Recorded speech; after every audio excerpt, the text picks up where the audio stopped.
Doctor Mohammad Yunus পদত্যাগ করলে কি ধ্বংসের দ্বারপ্রান্তে পৌঁছাবে বাংলাদেশ? ভিউয়ার্স, আসসালামু আলাইকুম। আজকের আলোচনায় আমরা খুঁজে দেখব বাংলাদেশের অন্তর্বর্তীকালীন সরকারের প্রধান উপদেষ্টা যদি সত্যি সরে দাঁড়ান তাহলে দেশের আইনি কাঠামো, নির্বাচন প্রক্রিয়া এবং রাজনীতির ভবিষ্যৎ কোন দিকে মোড় নিতে পারে।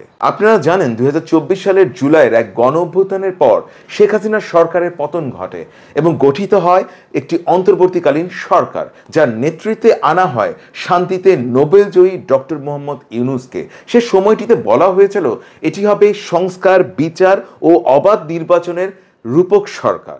কিন্তু মাত্র কয়েক মাস পর সেই সরকারেরই প্রধান উপদেষ্টা বলছেন, আমি তো এভাবে কাজ করতে পারবো না।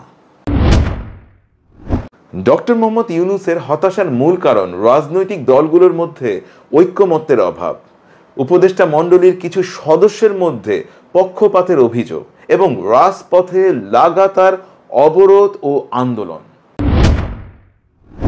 সংবিধানের ১৫তম সংশোধনী অনুযায়ী তত্ত্বাবধায়ক সরকারের ব্যবস্থা বাতিল হলেও হাইকোর্ট সম্প্রতি এই সংশোধনীর একটি অংশ বাতিল করেছে, যা ফের নির্বাচনকালীন তত্ত্বাবধায়ক সরকারের পথ খুলে দেয়। অর্থাৎ আইনি দৃষ্টিকোণ থেকে একটি নতুন সরকার গঠন অসম্ভব নয়। তবে আইনজীবী ডক্টর শাহীন মালিক এক পত্রিকার সাক্ষাৎকারে বলেছে, এখন সবকিছুই আইনের বাইরে চলছে, আইন অনুযায়ী কিছুই হচ্ছে না। অন্যদিকে মঞ্জিল মোর্শেদ মনে করেন, যদি ইউনূস পদত্যাগ করেন তাহলে উপদেষ্টা পরিষদের বৈধতা হারানোর প্রশ্ন উঠবে। বিশিষ্ট অর্থনীতিবিদ ডক্টর মাহবুবুল্লাহ সতর্ক করে দিয়েছেন, এই মুহূর্তে প্রধান উপদেষ্টার পদত্যাগ ভয়াবহ সংকট তৈরি করবে এবং আমাদের রাষ্ট্রীয় কাঠামো তা সামাল দেওয়ার মতো প্রস্তুত নয়। এদিকে ডক্টর বদিউল আলম মজুমদার পর্যন্ত বলেছেন, দেশ অকার্যকর রাষ্ট্রে পরিণত হতে পারে। ১.